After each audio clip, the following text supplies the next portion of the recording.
அன்பின் பிதாவே, இந்த காலை வேலைக்கா மொக்க நன்றி செலுத்துகிறோம். ஆண்டவரே ஸ்தோத்திரம் கர்த்தாவே, மொக்க நன்றி சொல்லுகிறோம். ஆண்டவரே, நீங்க கொடுத்திருக்கிற நல்ல சுகத்திற்காய், பலத்துக்காய், ஆண்டவரே ஞானத்துக்காய், ஆண்டவரே மொக்க நன்றி சொல்லுகிறோம். ஸ்தோத்தரிக்கிறோம், ஸ்தோத்தரிக்கிறோம். நாம் ஒன்றாய் இருக்கிறது போல இவர்களும் நம்மில் ஒன்றாய் இருக்கும்படி மகிமையை நான் இவர்களுக்கு தருகிறேன் என்று சொல்லியிருக்கிறேன். உம்முடைய வார்த்தையின்படி நாங்கள் உம்மோடு ஒன்றாய் இருக்கும்படி ஆண்டவரே கிருபை செய்யுங்கப்பா. ஆண்டவரே, நீங்க கொடுத்த அந்த மகிமைக்காய் மக்கு நன்றி செலுத்துகிறோம். இந்த நாளின் வேத தியானத்தை எங்களுக்கு ஆசீர்வதித்து தாங்க. நேசிக்கிற இயேசு கிறிஸ்துவின் இனிய நாமத்தில் கேட்கிறோம் பிதாவே, ஆமென். யோசுவா 22வது அதிகாரம் 28வது வசனம். நாளைக்கு எங்களோடாவது எங்கள் சந்ததியாரோடாவது அப்படி சொல்வார்களானால் அப்பொழுது சர்வாங்க தகன பலிக்கும் அல்ல, பலிக்கும் அல்ல, எங்களுக்கும் உங்களுக்கும் நடுவே சாட்சியாக எங்கள் பிதாக்கள் உண்டு பண்ணின கர்த்தருடைய பலிபீடத்தின் சாயலான பீடத்தை பாருங்கள் என்று சொல்லலாமே என்றோம். இப்ப மனாசேயோட பாதி கோத்திரம், காத்து, ரூபன் கோத்திரம், இந்த 2 கோத்திரத்தார் மீதமுள்ள 9 கோத்திரத்துக்கு ரெப்ரசன்ட் பண்ணி வந்திருக்கிறவங்களோட பேசிக்கிட்டு இருக்காங்க. ஏன் பீடத்தை கட்டுனீங்க, கர்த்தருக்கு விரோதமா ஏன் செயல்பட்டீங்க அப்படின்னு கேட்டதுக்கு இவங்க பதில் சொல்றாங்க. அந்த பீடம் பலி செலுத்துறதுக்காக நாங்க கெட்டல, அது உங்களோட பிள்ளைகள் எங்களோட பிள்ளைகிட்ட உங்களுக்கும் கர்த்தருக்கும் என்ன சம்பந்தம் இருக்கு அப்படின்னு கேட்கும்போது, அந்த பலிபீடத்துக்கு சீலோவில் இருக்கிற பலிபீடத்துக்கு சாயலா நாங்க இந்த பீடத்தை கட்டியிருக்கோம் அப்படின்னு சொல்லுவாங்க. நாங்களும் கர்த்தருடைய பிள்ளைகள் தான் அப்படின்றதுக்கு சாட்சியா இத வச்சிருக்கோம் அப்படின்னு சொல்றாங்க. நம்முடைய தேவனாகிய கர்த்தரின் வாசஸ்தலத்துக்கு முன்பாக இருக்கிற அவருடைய பலிபீடத்தை தவிர நாங்கள் சர்வாங்க தகனத்திற்கும் போஜன பலிக்கும் மற்ற பலிக்கும் வேறொரு பீடத்தை கட்டுகிறதினாலே கர்த்தருக்கு விரோதமாக கலகம் பண்ணுவதும் இன்று கர்த்தரை பின்பற்றாதபடி விலகுவதும் எங்களுக்கு தூரமாயிருப்பதாக என்றார்கள்.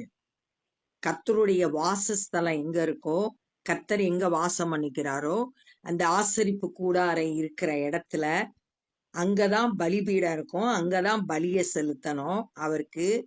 அது கர்த்தர் குறித்த இடத்துலதான் பலி செலுத்த முடியும். பலி ஆசரிப்பு கூடாரம் இருக்கும். இப்ப இந்த சமயத்துல சீலோவில இருந்துச்சு, அங்க மட்டும்தான் நாங்க பலி செலுத்துவோம், இங்க பலி செலுத்த மாட்டோம், நாங்க கர்த்தருக்கு விரோதமா கலகம் பண்ண மாட்டோம், கர்த்தருடைய வார்த்தைக்கு கீழ்ப்படிவோம், கர்த்தரை பின்பற்றுறத விட்டு விலக மாட்டோம் அப்படின்றத அவங்க விலக்கி சொல்றாங்க. ரூபன் புத்திரரும் காத் புத்திரரும் மனாசே புத்திரரும் சொல்லுகிற வார்த்தைகளை ஆசாரியனாகிய பினகாசும் அவருடனே இருந்த சபையின் பிரபுக்களும் இஸ்ரவேலுடைய 1000 தலைவரும் கேட்டபோது, இங்க கேக்குறதுக்கு வந்தது இவங்கதான். பினகாசு அந்த 10 கோத்திரத்துல மீதமுள்ள 9 கோத்திரம் பிளஸ் மனாசேல உள்ள பாதி கோத்திரம், மொத்தம் 10 கோத்திரம். 10 கோத்திரத்தோட பிரபுக்கள், அப்புறம் 1000 பேருக்கு தலைவர், இவங்கதான் கேட்க வந்தாங்க. அது அவர்கள் பார்வைக்கு நன்றாய் இருந்தது. இவங்க சொன்ன விளக்கத்தை அவங்க ஏற்றுக்கொண்டாங்க. சரி, இது சரியாதான் செஞ்சிருக்காங்க அப்படின்னு சொல்லிட்டு அக்செப்ட் பண்ணிக்கிட்டாங்க. அப்பொழுது ஆசாரியனான எலையாசரின் குமாரனாகிய பினகாஸ் ரூபன் புத்திரரையும் காத்து புத்திரரையும் மனாசே புத்திரரையும் நோக்கி, நீங்கள் கர்த்தருக்கு விரோதமாய் அப்படி ஒத்த துரோகத்தை செய்யாதிருக்கிறதுனாலே கர்த்தர் நம்முடைய நடுவே இருக்கிறார் என்பதை இன்று அறிந்திருக்கிறோம். கர்த்தர் நம் நடுவிலே இருக்கிறார். நீங்க துரோகம் பண்ணல, துரோகம் பண்ணும்போது கர்த்தருக்கு விரோதமா பாவம் செய்யும் போது தேவ பிரசன்னத்தை இழந்துருவோம், கர்த்தர் அவர்கள் மத்தியில இல்லாம போயிடுவாங்க. அப்ப கர்த்தர் நம்ம மத்தியில நடுவுல இருக்கிறார் என்று இன்று அறிந்திருக்கோம். எங்களுக்கு புரியுது, நீங்க துரோகம் பண்ணல, கர்த்தருக்கு விரோதமா பாவம் செய்யல, அதனால கர்த்தர் நம்ம நடுவுல இருக்கிறார். இப்பொழுது இஸ்ரவேல் புத்திரரை கர்த்தரின் கைக்கு தப்புவித்தீரே என்றான். ஆசாரியனான எலியாசரின் குமாரனாகிய பினகாசும் பிரபுக்களும் கீலேயாத் தேசத்தில் இருக்கிற ரூபன் புத்திரரையும் காத்து புத்திரரையும் விட்டு கானான் தேசத்துக்கு இஸ்ரவேல் புத்திரரிடத்தில் திரும்பி வந்து அவர்களுக்கு மறுசெய்தி சொன்னார்கள். இவங்க போய் கேட்க போனவங்க கீலேயாத் தேசத்துலதான் இந்த 3 காத்து, ரூபன், மனாசே பாதி கோத்திரத்தா இருந்தாங்க. அவங்க கிட்ட போய் எல்லாத்தையும் விசாரிச்சுட்டு மறுபடியுமா இவங்க கானான் தேசத்துக்கு வந்து அங்க இருக்கிற இஸ்ரவேல் ஜனங்கள்கிட்ட அவங்க சொன்ன பதில வந்து சொல்றாங்க. அந்த செய்தி இஸ்ரவேல் புத்திரரின் பார்வைக்கு நன்றாயிருந்தது. ஆகையால் ரூபன் புத்திரரும் காத்து புத்திரரும் குடியிருக்கிற தேசத்தை அழித்துவிட அவர்கள் மேல் யுத்தத்திற்கு புறப்படுவோம் என்கிற பேச்சை விட்டு இஸ்ரவேல் புத்திரர் தேவனை ஸ்தோத்தரித்தார்கள். இந்த செய்தியை கேட்டவனே அவங்க சொன்னது சரி அப்படின்னு சொல்லிட்டு ஏத்துக்கிட்டாங்க. முதல்ல யுத்தம் செய்யணும் அவங்க அப்படின்னு சொல்லிட்டு தேசத்தை அழிச்சிடணும்.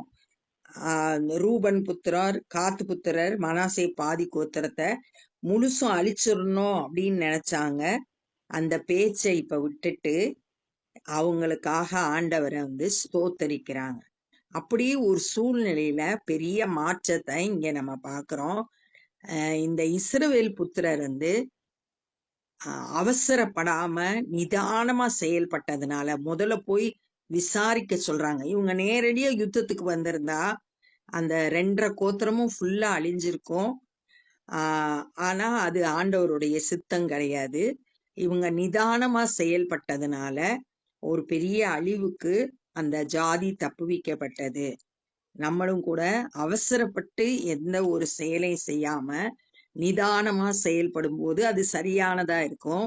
கர்த்தருடைய வழி நடத்துதலை நம்ம கண்டுகொள்ளலாம். நீதிமொழிகள் 14வது அதிகாரம் 2வது வசனம், நிதானமாய் நடக்கிறவன் கர்த்தருக்கு பயப்படுகிறான், தன் வழிகளில் தாறுமாறானவனோ அவரை அலட்சியம் பண்ணுகிறான் அப்படின்னு சொல்லியிருக்கு. நம்மளுக்கு கூட எல்லா காரியத்திலையும் நிதானமா நடந்து கர்த்தருக்கு பயப்படுறவங்களா இருக்கணும். கர்த்தரை அலட்சியம் பண்ணக்கூடாது. இப்ப இஸ்ரவேல் புத்திரர் தேவனுக்கு நன்றி சொல்லாங்க, ஸ்தோத்தரிக்கிறாங்க. யுத்தத்துக்கு போகாம பண்ணதுக்காக ஆண்டவருக்கு ஸ்தோத்திரம் செய்கிறாங்க.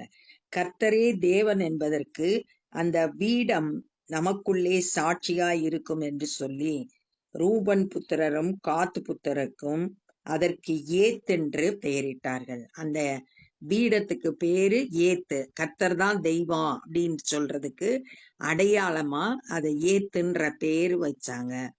யோசுவா 23வது அதிகாரம். கர்த்தர் இஸ்ரவேலை சுற்றிலும் இருந்த அவர்களுடைய எல்லா சத்துருக்களினாலும் யுத்தம் இல்லாதபடிக்கு இளைப்பாற பண்ணி அநேக நாள் சென்ற பின்பு யோசுவா வயது சென்று முதியவன் ஆன போது, இவங்க வந்து போய் சத்துருக்களை எல்லாம் அழித்து அந்த தேசத்தெல்லாம் சுதந்திரித்த பிறகு அவங்களுக்கு யுத்தம் கிடையாது. நல்ல ஆண்டவர் இளைப்பாறுதலை கட்டளையிட்டார். அதுவும் அநேக நாட்கள் இளைப்பாறுதலோடு இருந்தாங்க. அப்ப யோசுவாவுக்கு வயது முதிர்ந்தது. அப்ப மரணத்துக்கு சமீபமாயிட்டாரு. யோசுவா இஸ்ரவேலின் மூப்பரையும் தலைவரையும் நியாயாதிபதிகளையும் அதிபதிகளையும் மற்ற எல்லாரையும் அழைப்பித்து அவர்களை நோக்கி, இப்ப மரணத்துக்கு முன்பாக யோசுவா இவங்களெல்லாம் கூப்பிட்டு பேசுறாரு. மூப்பர்னா சபையில எல்டர்ஸ், தலைவர்கள், நியாயாதிபதினா ஜட்ஜு, அதிபதிகள்னா ஆபீசர், எல்லாரையும் கூப்பிட்டு அவங்க கிட்ட பேசுறாரு. இதே மாதிரிதான் யாக்கோபு, யோசேப்பு, தாவீது இவங்கெல்லாம் தங்களோட மரணத்துக்கு முன்பாக கூப்பிட்டு தன்னுடைய பிள்ளைகளை கூப்பிட்டு பேசுகிறத நம்ம வேதத்துல வாசிக்கிறோம். இங்க வந்து மூப்பர், தலைவர், நியாயாதிபதி, அதிபதிகளை கூப்பிட்டு பேசுறார். நான் வயது சென்று முதியவனானேன், உங்கள் தேவனாகிய கர்த்தர் உங்களுக்கு முன்பாக இந்த சகல ஜாதிகளுக்கும் செய்த யாவையும் நீங்கள் கண்டீர்கள். எல்லா ஜாதிகளையும் துரத்தி அவங்களுக்கு தேசத்தை சுதந்திரமா கொடுத்தாரு. உங்கள் தேவனாகிய கர்த்தர் தாமே உங்களுக்காக யுத்தம் பண்ணினார். கர்த்தர் தான் இதை செய்தார். கர்த்தர் உங்களுக்காக யுத்தம் பண்ணி ஆண்டவர் சொன்ன வார்த்தையின்படி இஸ்ரவேல் மக்களுக்கு சுதந்திரமாக கொடுப்பேன் அப்படின்னு சொன்ன தேசத்தை சுதந்திரிக்க செய்தார். வாயினால சொன்னத தன்னுடைய கரங்களால நிறைவேற்றி கொடுத்தாரு.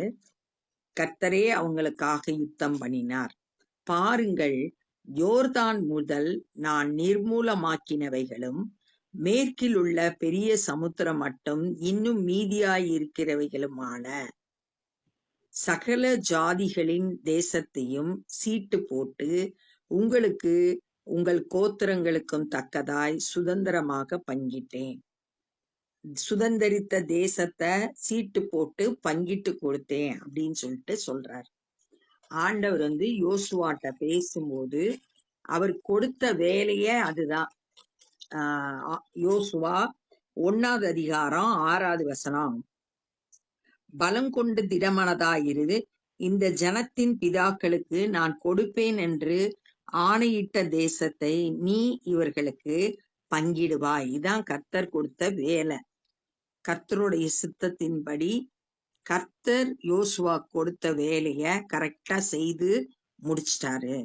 உன் தேவனாகிய கர்த்தர் உங்களுக்கு சொன்னபடியே நீங்கள் அவர்களுடைய தேசத்தை கட்டி கொள்ளும்படிக்கு உங்கள் தேவனாகிய கர்த்தர் தாமே அவர்களை உங்களுக்கு முன்பாக துரத்தி உங்கள் பார்வையில் நின்று அகற்றி போடுவார்.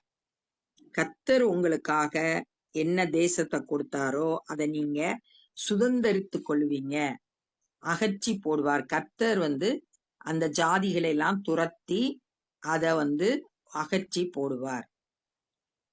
ஆகையால் மோசேயின் நியாயப்பிரமாண புஸ்தகத்தில் எழுதியிருக்கிறவைகளை விட்டு வலதுபுறமாகிலும் இடதுபுறமாகிலும் விலகி போகாமல் அதையெல்லாம் கை கொள்ளவும் செய்யவும் நிர்ணயம் பண்ணிக்கொள்ளுங்கள். முதல்ல நீங்க செய்ய வேண்டியது மோசே மூலம் சொல்லப்பட்ட கர்த்தருடைய வார்த்தையை விட்டு விலகாம அதை கை கொள்ளணும், அதன்படி செய்யணும். அதை நிர்ணயம் பண்ணி அதை டிசைட் பண்ணிக்கோங்க. கர்த்தருடைய வார்த்தையின்படி நம்ம வாழணும் அப்படின்ற உறுதியான மனநிலை இருக்கணும் உங்ககிட்ட அப்படின்னு சொல்லிட்டு பேசுறாரு. நம்மளும் கூட ஆண்டவருடைய வார்த்தையை வாசிக்கணும், தியானிக்கணும், அதுல சொல்லி இருக்கிறபடி நடக்கணும். அதற்கு அவருடைய சித்தத்தின்படி செய்யறவங்க தான் அந்த பரலோக ராஜ்யத்துல பிரவேசிப்பாங்க.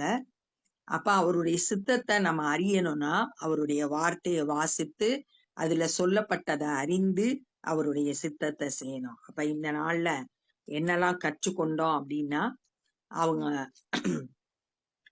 காத் புத்திரர், ரூபன் கோத்திரத்தார், மனாசேயின் பாதி கோத்திரத்தார், இவங்கெல்லாம் விளக்கம் சொல்றாங்க. அந்த பீடம் பலி செலுத்துறதுக்கு கட்டப்பட்டதில்ல. எங்களுடைய சந்ததி, உங்களுடைய சந்ததி எங்களுடைய சந்ததிட்ட பிள்ளைகிட்ட கேட்கும் போது பிள்ளைகள் சாட்சியா சொல்றதுக்காகத்தான் இதை வச்சிருக்கோம் அப்படின்னு சொன்ன உடனே பினகாசு பிரபுக்கள் வந்த 10 பிரபுக்கள் 1000 தலைவர்கள் எல்லாம் இதை கேட்டபோது அவங்களுக்கு திருப்தி ஆயிடுச்சு இவங்க சொன்ன பதில். அப்ப பினகாஸ் சொல்றாரு, நீங்க கர்த்தருக்கு விரோதமா செயல்படாதனால கர்த்தர் உங்க நம்முடைய நடுவுல இருக்கிறார் அப்படின்றத நாங்க தெரிஞ்சுக்கிட்டோம் அப்படின்னு சொல்லிட்டு அவங்க கிளம்பி கானான் தேசத்துக்கு போய் அங்க இருக்க இஸ்ரவேல் புத்திரர் இடத்துல சொல்றாங்க. சொன்ன உடனே அங்க போய் சொல்றாங்க. அதுக்கப்புறம் இஸ்ரவேல் மக்கள் யுத்தத்துக்கு புறப்படணும் அப்படின்ற பேச்சை விட்டுட்டு கர்த்தரை துதிச்சாங்க. சங்கீதம் 133:1 சகோதரர்கள் ஒருமித்து வாசம் அணுகிறது எத்தனை இன்பமும் எத்தனை நன்மையுமானது. அங்கே கர்த்தர் ஆசீர்வாதத்தையும் ஜீவனையும் கட்டளையிடுகிறார். அப்ப இவங்களுக்குள்ள இருந்த அந்த யுத்தம் செய்யணுன்ற எண்ணமெல்லாம் மாறி ஒருமனதாயிருச்சு. அதுக்காக ஆண்டவரை நன்றி செலுத்துறாங்க. அந்த பீடத்துக்கு ஏத்துன்ற பெயரை வச்சாங்க. ஏன்னா கர்த்தரே தேவன் அப்படின்றதுக்கு சாட்சியாக. அதுக்கப்புறம் யோசுவா வயதாயிடுச்சு, மரணத்துக்கு சமீபமான போது மூப்பர்கள், தலைவர்கள், நியாயாதிபதி, அதிபதிகள் எல்லாம் கூப்பிட்டு கர்த்தர் நமக்காக யுத்தம் செய்து இந்த தேசத்தை சுதந்திரிக்க பண்ணாரு. நான் உங்களுக்கு சீட்டு போட்டு அந்த கோத்திரத்தெல்லாம் பங்கிட்டு கொடுத்தேன். நீங்க ஆண்டவர் சொன்ன வார்த்தையின்படி அந்த தேசத்தை சுதந்திரித்து கொள்ளும்போது மோசேயோட நியாயப்பிரமாண புஸ்தகத்துல எழுதியிருக்கிறபடி அந்த வார்த்தைகளை கை கொள்ளணும்னு நிர்ணயம் பண்ணி கொள்ளுங்கள் அப்படின்னு சொல்லிட்டு சொல்றத தியானிச்சோம். நம்மளும் கூட நிதானமா செயல்படணும், கர்த்தருடைய வார்த்தையின்படி நடக்கணும் அப்படின்றத இந்த நாள்ல கற்றுக்கொண்டோம். இப்ப நம்ம ஜெபம் பண்ண போறோம். அன்பின் பிதாவே, இந்த நாள்ல நாங்க கற்றுக்கொண்டபடி நிதானமாய் செயல்பட, கர்த்தருக்கு பயப்படுகிறவர்களாய், ஒவ்வொரு காரியத்திலையும் அவசரப்படாம ஆண்டவரே உம்முடைய சித்தத்தை செய்கிறவர்களாய் எங்களை மாற்றுங்க. ஆண்டவரே மை துதிக்கிறோம், ஸ்தோத்தரிக்கிறோம். ஆண்டவரே உம்முடைய வார்த்தைகளை கற்றுக்கொள்ளவும் அந்த வார்த்தைக்கு கீழ்ப்படியவும் எங்களை இந்த காலை வேளையில அர்ப்பணிக்கிறோம். ஆண்டவரே ஸ்தோத்திரம் கர்த்தாவே, இந்த நாள்ல சுவிசேஷ பணியை செய்கிற ஒவ்வொருவரையும் உடைய கரத்துல கொடுக்கிறோம். அவங்கள பயன்படுத்துங்க, சத்தியத்தை சரியாய் போதிக்க கிருபை தாங்க. வார்த்தைகளை கேட்கிற ஒவ்வொருவரும் விசுவாசத்தை ரட்சிக்கப்பட கிருபை செய்யுங்க. நாங்களும் உடைய ராஜ்ய பணியிலே எங்களால் இயன்றதை செய்ய கிருபை தந்து வழி நடத்துங்க. நேசிக்கிற இயேசு கிறிஸ்துவின் இனிய நாமத்தில் கேட்கிறோம் பிதாவே, ஆமென். என் ஆத்துமாவே கர்த்தரை ஸ்தோத்திரி, என் முழுவலுமே பரிசுத்த நாமத்தை ஸ்தோத்திரி. என் ஆத்துமாவே கர்த்தரை ஸ்தோத்திரி, கர்த்தர் செய்த சகல உபகாரங்களை மறவாதே. ஆமென். God bless you.